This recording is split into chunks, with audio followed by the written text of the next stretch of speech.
Hey y'all, welcome to another episode of Cooking with Denver. This is stock. Disclaimer, sometimes I cuss before we do this, and sometimes I cuss while doing it.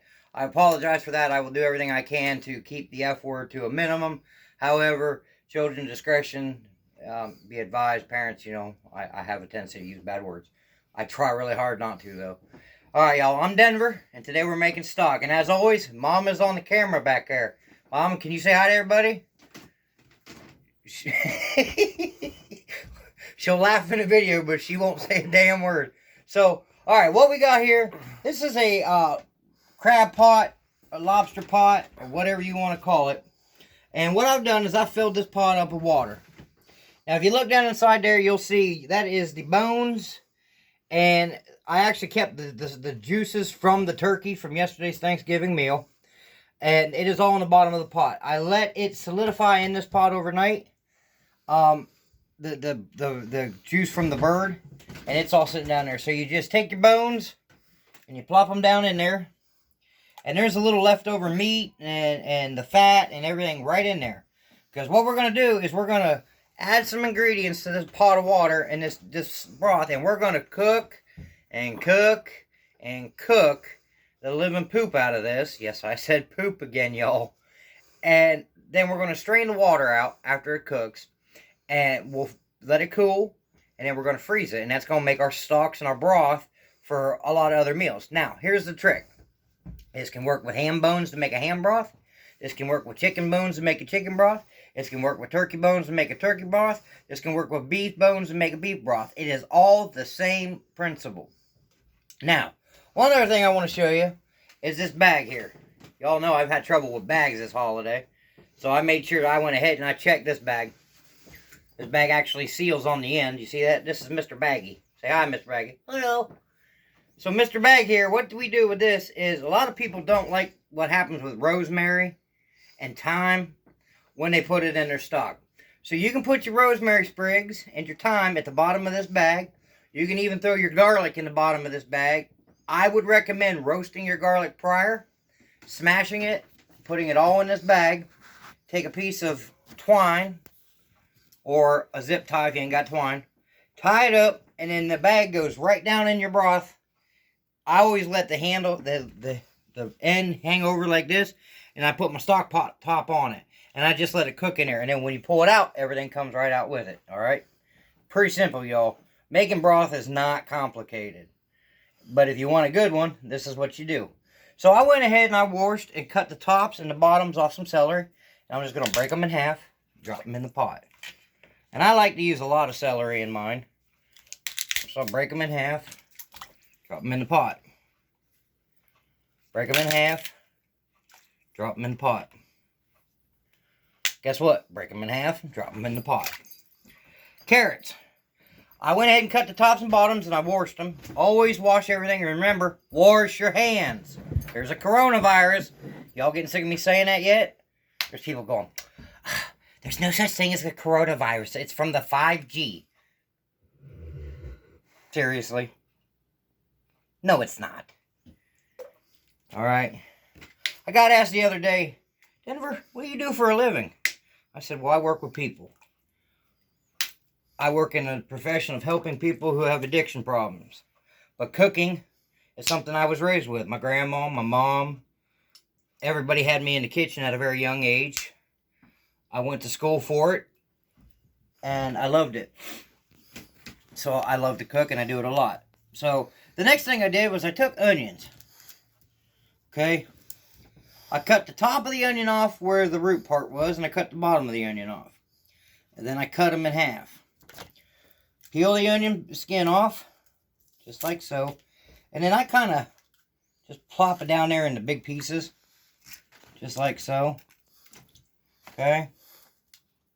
And onions float, by the way, in case anybody didn't know that. It's kind of like an apple. They float. And these are just big old white sweet onions. No particular brand. I think actually we got these ones from Drug Mart. Maybe, I don't know. It's hard to tell. Just drop them in there. Alright. Peel the skin off. Don't use too many onions. Now this is a big pot, so I'm using 3 whole onions. And I used a whole thing of celery and a whole bag of carrots. If you over onion it, you're going to have onion broth. Which, by the way, is really good, actually. For you who like to make onion soup and you don't want to use the beef because you're vegan, put onions, water, celery, carrots, lots of onions, like a whole bag of them, garlic, and the other ingredients we're going to put in there, put them in a pot, boil it up. You'll make onion broth, which is really, really good for onion soup.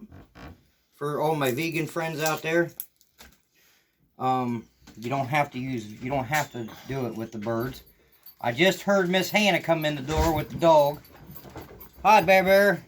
Old Bear Bear went for a ride again, or went for a walk. So, just peel your onions like so. My aunt couldn't get out this year for the holidays, so my daughter took her down some stuff, and looks like she brought back some stuff. Go figure. Okay, so the onions are done, the celery's done, the carrots are done. Now, must-haves. Most people like rosemary in their stock. I am not a rosemary fan. I do use it, but I don't always. So, quit whining, puppy. Thyme. We use fresh thyme. We dry it. We keep it as close to, textures like so. Thyme is very powerful, though. If you smell that, thyme keeps on slipping into the future. Okay, so that's about what we're going to use. I don't know. A tablespoon, maybe? Roughly? That could be close to a tablespoon. Now, see, when this is done, you're going to strain all the bones and stuff out of it. So, will you grab me that strainer out of the closet there, the one with the slide-out handles, so I can show everybody what that looks like? The next thing we're going to do is garlic. Now, I like to use whole cloves of garlic. However, this time I didn't have them. So, I had to use garlic powder. Don't use garlic salt, okay? Don't salt your broth. You salt your food when you put it into the broth. You don't salt your broth. A lot of people say, the one in the closet, the big one, that goes across the sink. A lot of people say, oh, put salt in that. You don't need to salt it. You don't want to salt it. So again, we're going to use about a tablespoon and a half. And just put that in there. And then, y'all know what's coming next. Morton's Natural Seasoning Blend. I figured out the name of the red one. It's Lowry's. We don't use Lowry's here. We don't use that ADOLPHS brand either. We use Morton's Season Blend. Now, I don't know how much goes in here. I usually go 2, maybe 3 tablespoons. Here's where your salt comes in. Remember I said don't salt your broth? This is why. That's probably close enough. I'm not too sure. Will you give me a spoon? So, okay, what I want y'all to do is, there's multiple different kinds of strainers out there. This is a big pot to strain in. So what I'm going to do is I'm going to take a smaller pot and I'm going to put it in my sink. We have a strainer, and I recommend anybody who does big things, go out and buy yourselves one of these strainers. This is the kind of strainer we use here at the house. This strainer is awesome because it opens up. It was inexpensive. I'm not sure where we got it. They sell them at most kitchen stores. I've seen them at Walmart. I'm pretty sure I've even seen them over at the Kaufmann's, I think, in their kitchen section. I think I seen them in Dillard's kitchen section too one time. I know you can get them in JCPenney's catalog if they still got pennies near y'all. But you just put it across your sink, just like so. And you put a pot directly underneath of it. You pour that content into this, that strains all the stuff out, and it falls down into your pot. You stop, you pull out the pot, you put another pot in, you strain the rest of it in there. This should fill about 2 of your big spaghetti pots. You know, the kinds you put spaghetti in. They're about yay big around, about yay tall. But that's how you do that, and that's how you do it safely. Now get all your bones out of there. That'll get all your onions, your celery, all that stuff out of there. Now I'm just going to stir that up real quick. Real quick. This is going to go on the stove. Now listen, y'all. don't be afraid of those little round things that are on top of your stove, you know, that say low, 1, 2, 3, 4, medium, 5, 6, 7, high. Not everything goes on high, okay? That's why people are burning food. That's why people ain't making good food, because you don't know how to use that little knob. High is only if you want to boil something or if you want to sear something real quick. You're going to put this on the stove at about 3.5 to 4 all day. It's noon. This is going to cook for 6 hours. You can cook this 6 hours, 8 hours, 10 hours, 12 hours, whatever you want to do. If you cook it long, 12 hours, I would recommend keeping it down on like 2. But for 6 hours, we're going to go 4.